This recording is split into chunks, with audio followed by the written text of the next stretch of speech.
Hello, everybody. Welcome to Take the Black Live, the one and only movies, TV, Game of Thrones, sci-fi, fantasy show on the internet. I'm Dan Selcke. I have some ice in my mouth, and I am here with Mia Johnson of Fansided.com. I don't have ice in my mouth. Nope. Why don't you introduce himself for a second? Why don't you do this? All right, well, I think we're getting ready to talk about a lot of good things. I think we're ready to recap our year. We are. I mean, this is our last show of the year. Thanks Yeah. for joining us, everybody. Thanks for joining us, Jen.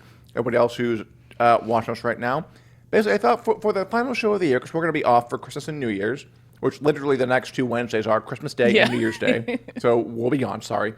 I thought that we would just kind of go over the, hello Louise from the UK, 2019 in pop culture, the last year of the 2010 decades. What did we love? What didn't we love? What were some of the highlights of this final year before we enter a new decade Oh my goodness. in movies, television, or whatever else may have happened? Hey, Julie, and anybody who wants to weigh in on what they thought was memorable this year, good or bad, please feel free. Oh, yeah, chime in. And I think we have to start with Game of Thrones. Are you sure? Yes, I'm sure. I'm very, very positive. The final season of Game of Thrones. Yeah.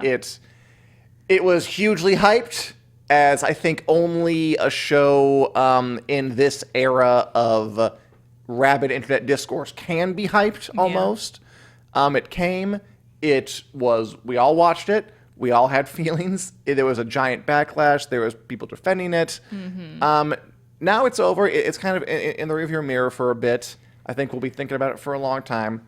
Personally, I still, now with distance, I still do think they could have done things just differently to kind of make the point. You know what? I will say this. In an era where I think there are a lot of shows and movies that kind of pull their punches a bit. I know that The Last Skywalker right now is kind of getting drilled a bit for being a little too safe. Yeah. I will say this. Game of Thrones was not safe. It was never safe. It had the main hero commit genocide on a whole city of people. It did not pull punches. I honestly do respect that it didn't take a safe route. I thought they could have done it better, but I do like that. The question now is, I think its importance to TV is undeniable. I think we'll be seeing its influence for a long time. What do you think, Mia, that Game of Thrones' legacy might be if you had to project yourself into the future? Yeah, I've already seen that, as we've talked about, people are trying to be like the next Game of Thrones. I think that's totally. already, people are like movie studios or TV studios are like, wow, people really like that Game of Thrones thing, didn't they? We should try to do something like They've been that. thinking for a few years now. Yeah, Now we're just seeing the results. And I think it probably was because Game of Thrones was still around that they've kind of been silent about what they want to put Sure. out. So they were like, now that, the king's dead, it's like open field for everyone. Go get it! Yeah. So I feel like that is part of that legacy of people trying to, replicate it, but how will it turn out? I think that's for us to see in the future. And I don't know. I think one thing that I do kind of think we'll miss is that sort of unified togetherness of watching a show like that every week. We can sort of say that about Mandalorian, but no single person is watching it at the exact same time the way we are with Game of Thrones, every Sunday It is night. a little better how they're releasing it weekly. I was going to Right. say, if I feel like, by the way, really quick, comment break, because Luis says that Dan gargling ice makes him go into his George R. R. Martin impression, which I can see. I enjoy ice. It's cold and refreshing.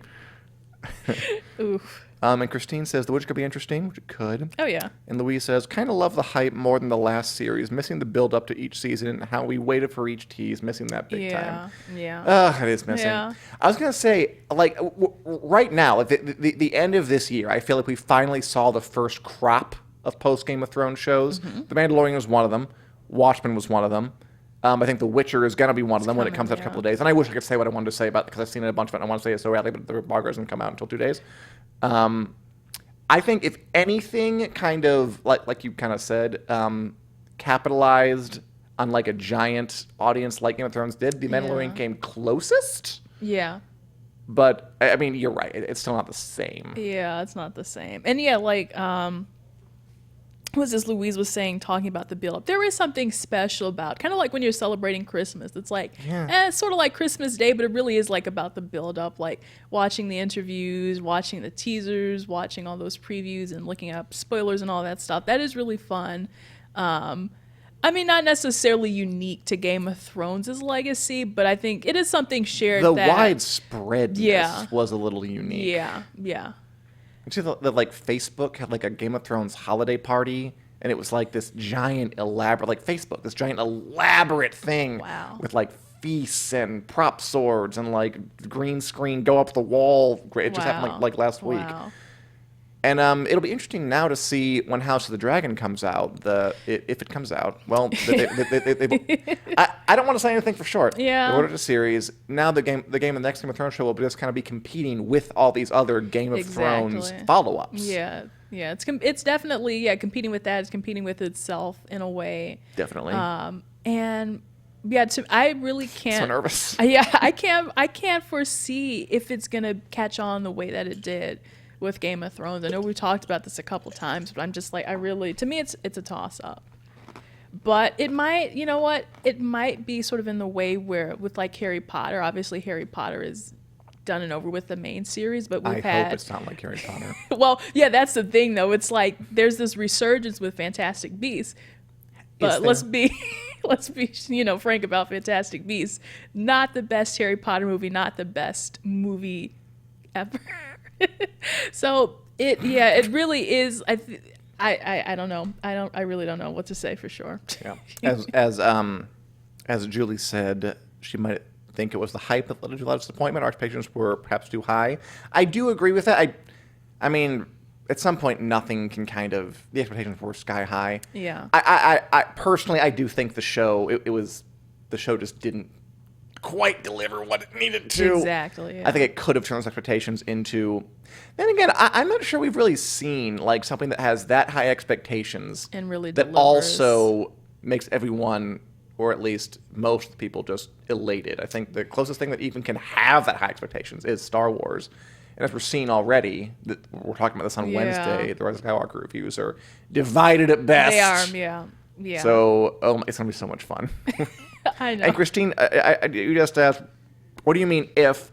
I just mean that, I don't know, there was I'm sure there has been Game of Thrones up on the screen, but there was a Game of Thrones spinoff, Blood Moon, that was going to happen and didn't happen. Mm-hmm. Although this one, they ordered a series. So I'm sure we'll see it. I just don't want to get my hopes up too much. I'm looking forward to it very, very much. Yeah. Blah, blah, blah, blah, blah. And Jen K says, good, makes everyone step up their game, which I do agree with that. Other shows, and Game of Thrones was only one of several series that ended this year. Yeah. This is a big year for endings. Yeah. Like Star Wars ending as we speak. Mm-hmm. I mean, sort of, In a way, yeah, in a way. Okay,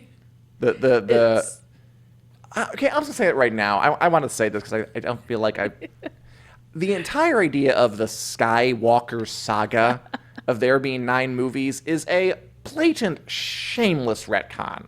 Did you see this? Like, people talking seriously about, like, it's the final movie in the story that goes back 40 years. Like, no, it didn't. They're telling you that's how far it goes back. They just made it up, like, in 2013. Yeah. The Skywalker saga is a new thing for me, but I think they pinned it that way because they're like, they still want to make Star Wars movies, but they're like, oh, you can forget about that old Luke Skywalker.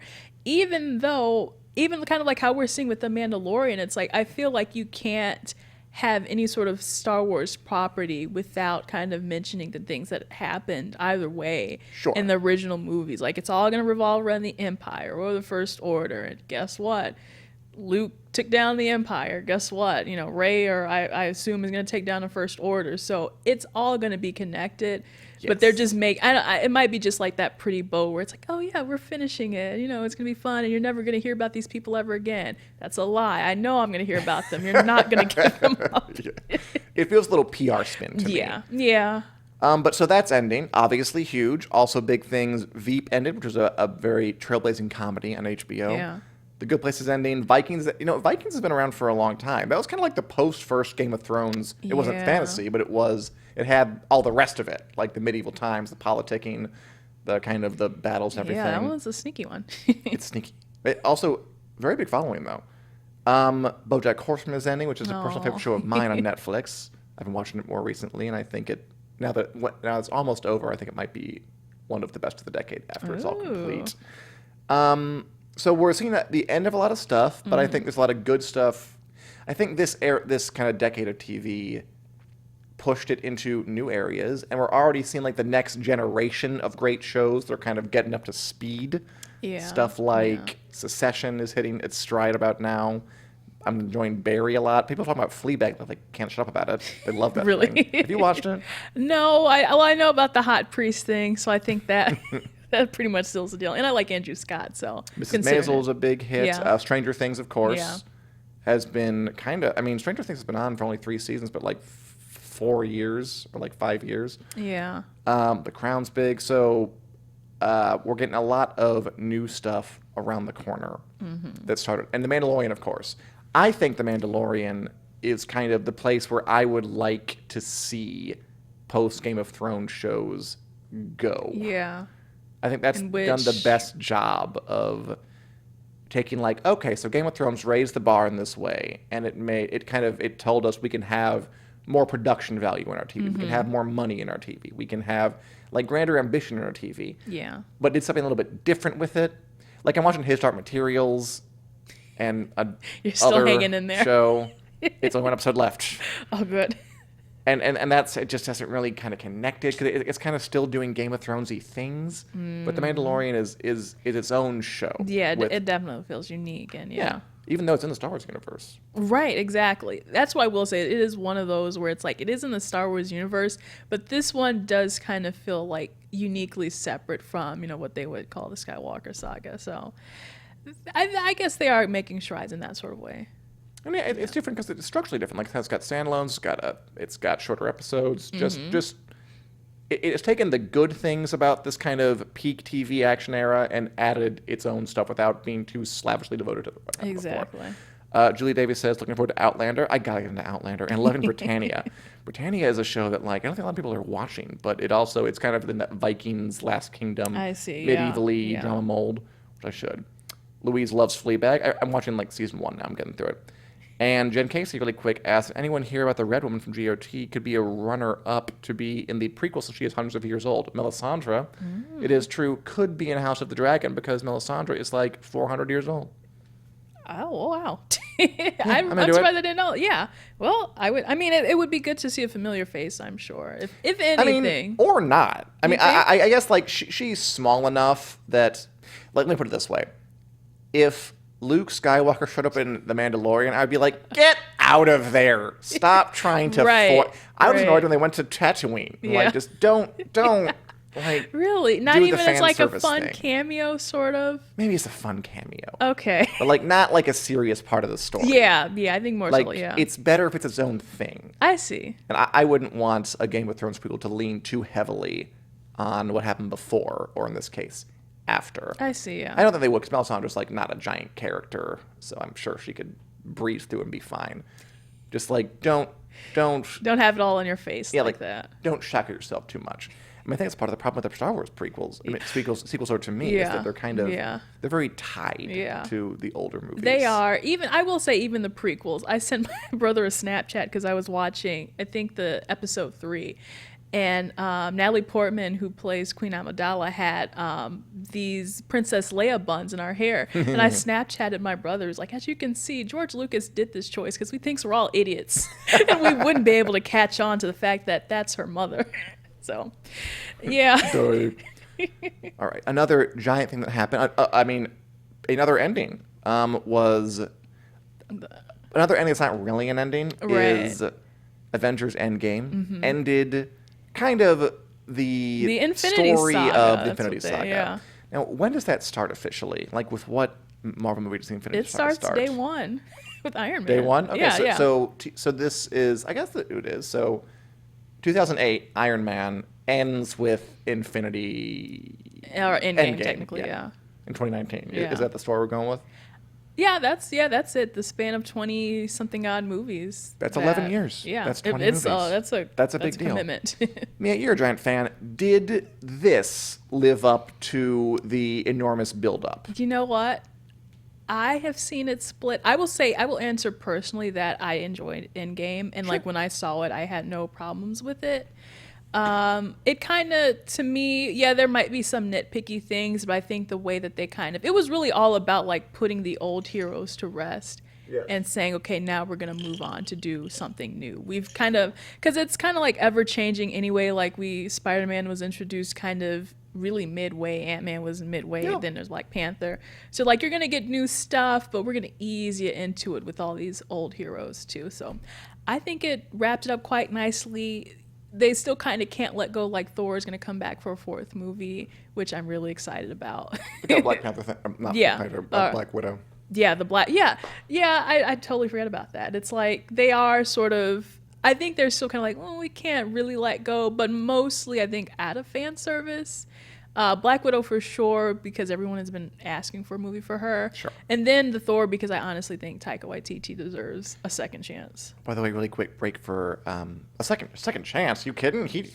Based on that, he deserves Not a do whatever you second want. chance. I mean, like we need to see him again. I Yeah. gotcha. But Julie Davies says, "Merry Christmas, Julie. Happy New Year. We'll see you in 3 Aw, weeks. all here. right. Have a great time."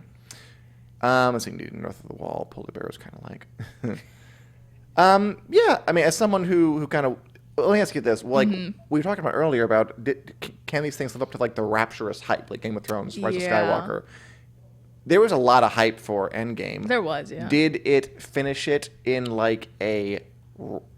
Were you emotionally moved by the movie? I personally was. And again, like I was saying, it's kind of the way that they're ending those kind of heroes' legacy, with Iron Man and Captain America were the 2 biggest ones.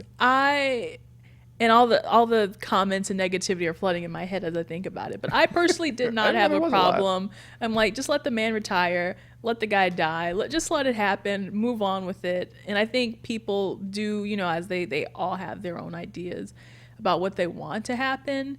But while I was watching the movie, I like legitimately had no problem with the way things had wrapped up. So to me, Endgame had wrapped up everything quite nicely. I wasn't aware there was a pushback with criticism and stuff. Either that or no, yeah, there were a couple like Captain America fans who thought what he did was kind of like, out of character.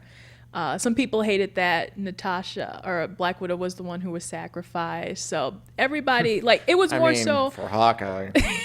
For anybody yeah, else. that was, but I think everyone has especially their own favorite character. I don't know if it's so much so like that in Game of Thrones where people have their favorite character. They definitely do. Yeah, they want to see, yeah. such and such happen to them and they feel very strongly about that. So that's more so how it happened. What they didn't want to see was Daenerys. Yeah, even I feel become a mass strongly about murderer. Daenerys. A lot of people. And again, that's another thing where I'm like, I half respect it and half didn't want it to happen. I know they keep coming back to this. I think the choice was amazing. I think that's a really bold, cool choice. For Daenerys? Yeah, I think they could have. My problem was they didn't sell it me on it. Exactly. Not so much that they did it. Yeah. Like I thought they did it. Sherry Fix says she agrees that the legacy endings were appropriate. It was all about clearing her ledger with Black Widow and kind of clearing the ledger with Marvel in general. Yeah. Did you know, really quick sidebar, that Vulture did a list ranking every movie of the 2010s, like 5,000? Okay, they didn't really do it. It was like, they like wrote blurbs for like the top and bottom 50, and then like the middle ones were all just like kind of just giant pastings of lists with nothing. They weren't really ranked. Yeah. But as a statement, they put Avengers Endgame at the very bottom, like 5,892nd or whatever. Which I think is a little dumb. Yeah. I mean, obviously, it like that's for show, right? Yeah. Obviously, it's not Wait, the this worst was movies movie. of the decade? Yes. 5,000? A movie like The Croods came out? It said it was the worst movie of the decade, according to this list. And they ranked all 5,000. Holmes and Watson came this decade. It kind of bugged me. Like, clearly, you're just trying to say something. They might have been doing that to rile people up.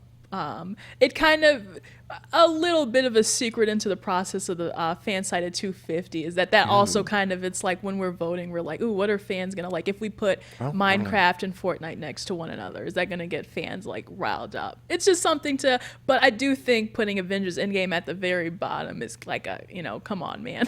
It's a weird. We understand what you don't flex. Yeah. Sorry. Yeah.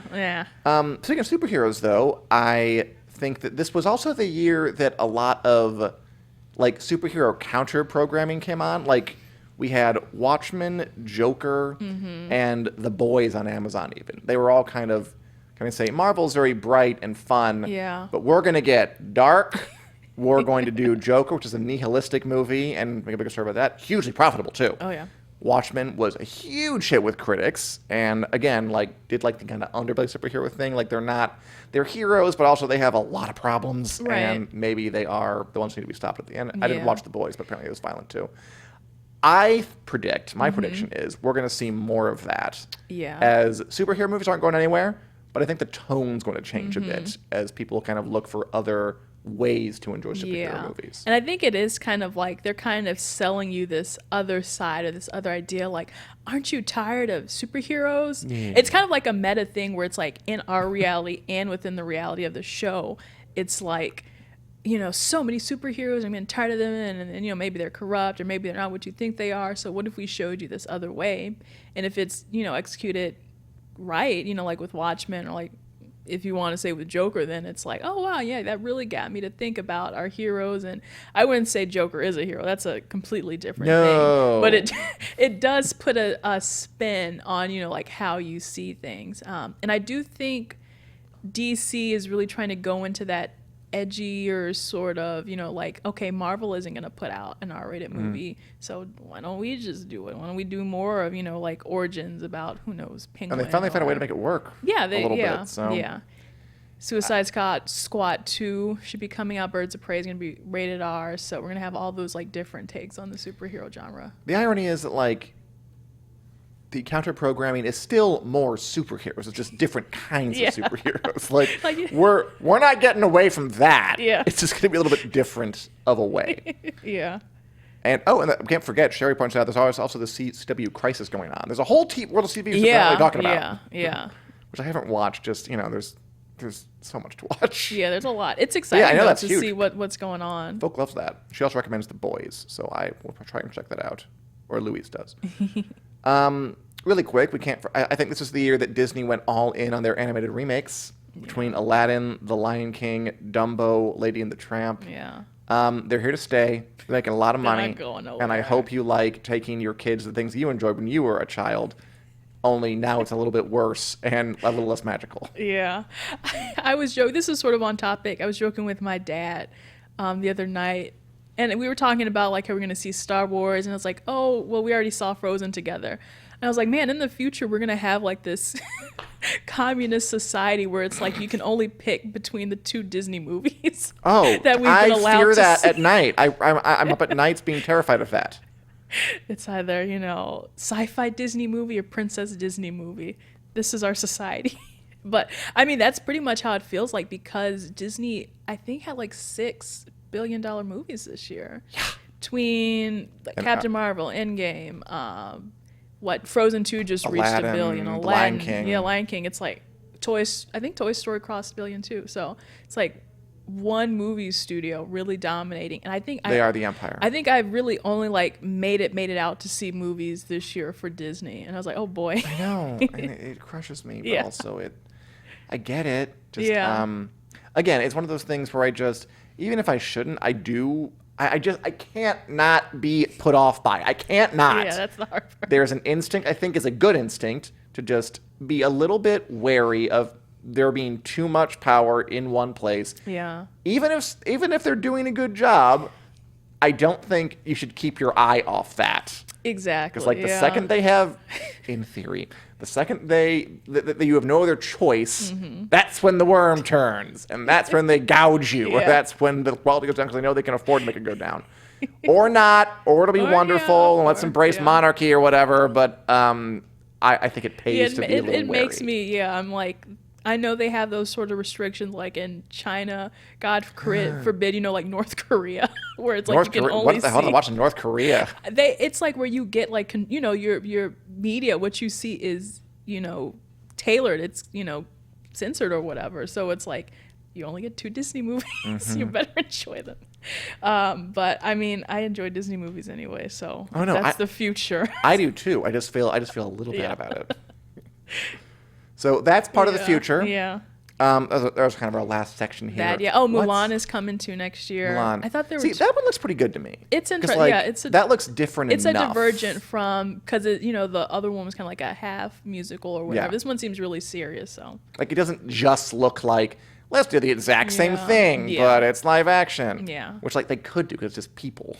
But I that one looks interesting. It does, yeah. Even though it is Disney, so I'd be a little wary, but it looks interesting. That's my next question, was just like, so what, now that 2019 is over and a lot of things happened, what does it bode, that's how those words go together, for the future? So you think that Disney is going to be monopoly. right. Probably just crush it. Exactly. I've talked about how I think The Mandalorian is a good way for kind of post-Game of Thrones shows to go forward. You don't have to go sprawling and huge to make use of these resources. You can go a little smaller, Yeah. or just do your own thing. Like, if there's a show that finds a way to go even more epic and sprawling and huge, and it's different, fine. My concern is that with His Dark Materials and also with another show that I can't talk about yet, that they seem to be kind of aping the style of Game of Thrones when they don't really need to. Like, they're just kind of doing it because Game of Thrones did it, and it's not really Yikes. working for me. Yeah. That's why I like The Mandalorian, of doing it's sort of its own thing. So I hope shows go that direction. What else do you see for the future of entertainment? I'm just sort of curious overall about, what we've been calling the streaming wars. I really want to see how it all plays out between, people. Like, are people going to be fed up, reach a boiling point to where they're like, I'm not paying for every single one of these services?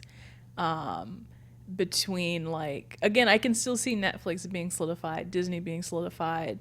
I really, really want to see what happens to Apple TV, even though they've got the money and they've got, kind of like, I just feel like if there's not enough buzz between all these good shows with these, high profile sort of people, like what's going to, I don't know why I'm just so curious about what's going to happen to Apple TV.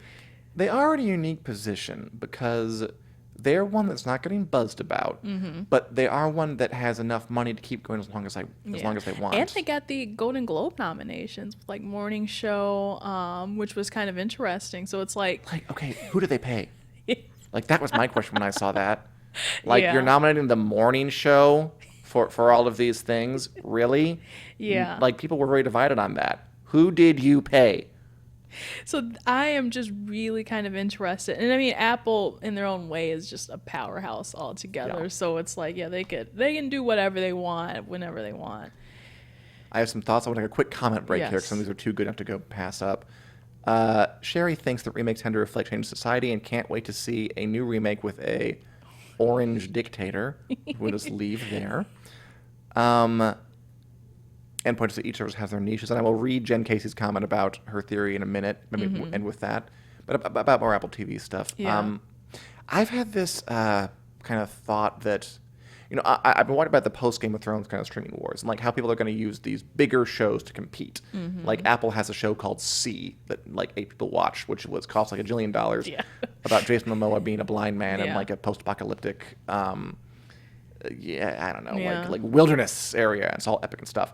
Like, nobody watched it, but they made it, and they're making another season of it.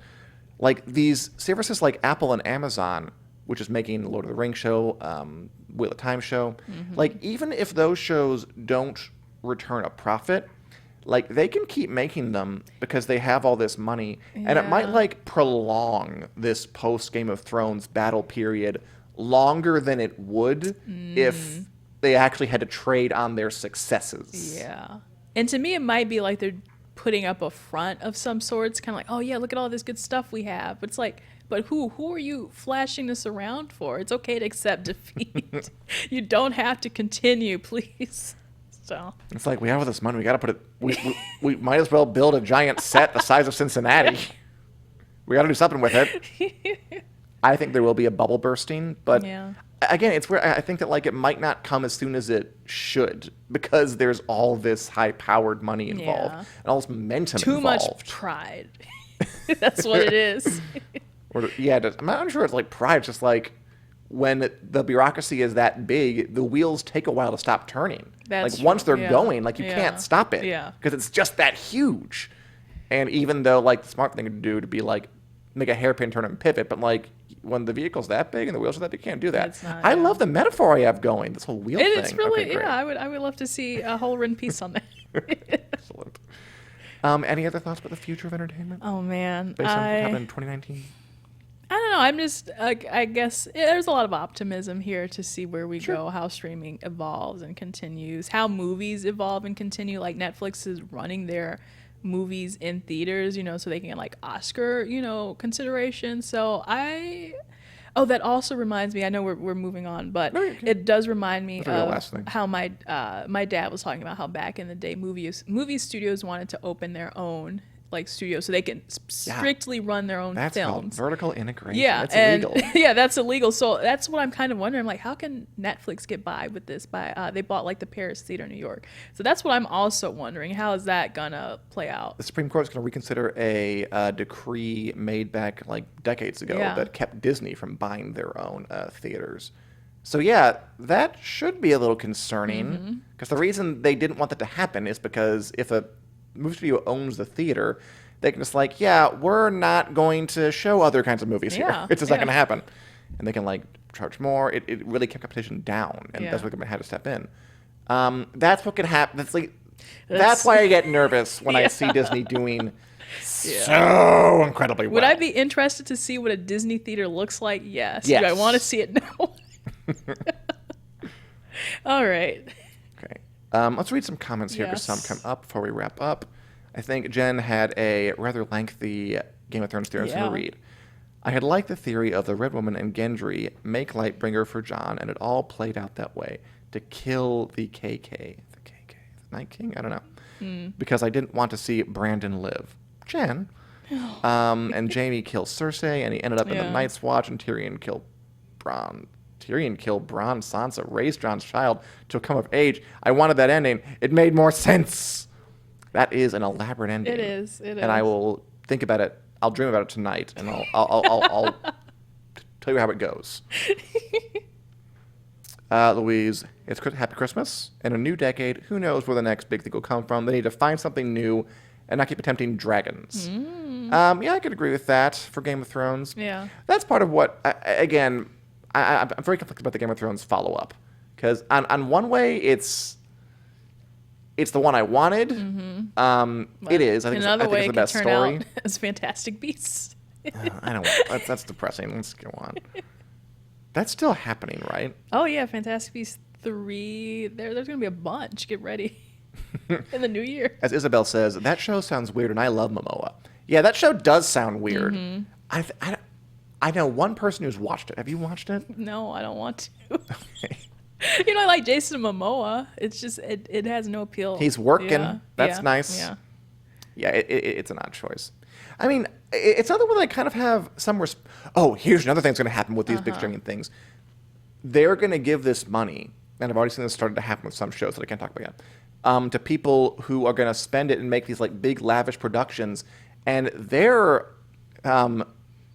grasp is going to they're not going to be as good as they think they are. I was trying to go for like their grasp exceeds their reach, however that goes. C sounds like something that someone had a really great idea for, but like probably wouldn't get made on this scale just right off the bat. But because they need something, they're going to give it to them, and it's going to happen. And maybe it's going to be, not as good as it should have been, or it should have like been made on a smaller budget, like as a proof of concept first. But they're just going to get it. I think we're going to see some stuff like that. Yeah. Where this was not ready for prime time. It's like act first, think later. But it came out. Sherry, I'm afraid there'll be fewer movies being made. I'm not really worried about that. Like between Netflix and Amazon and normal movies and, Hulu and all kinds of original stuff going on, there should be movies. I think they'll be distributed differently. Right. Yeah, I think that's more so. Like we're having a Martin Scorsese sort of freak out moment right now. It's like, what's going to happen to movies in theaters? Exactly. He's upset. He based on Netflix. That's what he did. Yeah. I still haven't seen that, by the way. Boo. And Sherry asks, aren't these going to be replaced by streaming services? Which, I don't know about replaced. I think they will continue to coexist. I would, yeah. I think there's some legs left in theaters. And Jen, you're welcome. If you have any more comments, I'd love to read whatever you're happening. Okay, so you have any plans for the break? We're going to be off for 2 weeks coming up here. I know. It's going to be a really, really long time. I just want to relax, maybe watch catch anything? up, binge watch. I would actually like to binge watch now that it's out all of Watchmen. And I've kind of been do that. I've seen some of the things, but it's over still kind of now. a blank slate for me. So I think I can watch it without knowing like too many of the spoilers, all of that. So, It was fun. I yeah. would not mind talking about it. It Yeah. ended well. It didn't end like great, but it ended well. Yeah, I've heard some good things about it. So I'm like really, really trying to do at least one to knock off on my list. Right. I know I can't be too ambitious. How about you? I'll still be working a bunch, but what am I going to watch? I'll try to read. Maybe I'll take a break from TV a little bit. Yeah. I'll try to see. I'll see Cats. I'm looking forward to that. And then I'll see it again. Yeah. Oh, I'll try to read some, I think. we've got Take one a break from last. TV. Let's see. You've seen Six Underground. Michael Bay made a good movie. Should it be a series? We put out. I haven't seen haven't it. seen I've seen a review. I've heard it's very Michael Bay. It's like lots of explosions and actions and high octane. So Like Big and a Bay. And Trace, have a wonderful Christmas. Thank Everybody out you, there, have a thank wonderful you. Christmas. Before I go, I forgot to mention this at the top of the thing, but and Louise agrees. We're watching The Watchmen over the break. We are available on iTunes if you want to download us there to listen on your commute or when you go to visit your family this holiday season. If you want to give us a review, that'd be even better. The more number of stars, the more future the praise, the better to get our message of hope and peace and TV out there. And beyond that, we are going to be gone for 2 weeks. So next Wednesday after that, we're not going to be here because we'll be, Christmas, New Year's, all that jazz. And Y'all Miss Lodge 49. I could binge that, actually, says Terry. I've heard that's a great show. Yeah. That's a pretty good idea, Terry. We'll be back in January. I can even put the date here. We'll be back on Wednesday, January the 8th. oh boy. Oh. But beyond Jeez. that, hope you all have a great holiday break. Hope you watch some fun things. Come back and tell us about it. Yeah. And we will see you in a few weeks. Bye, everybody. Happy Bye. holidays.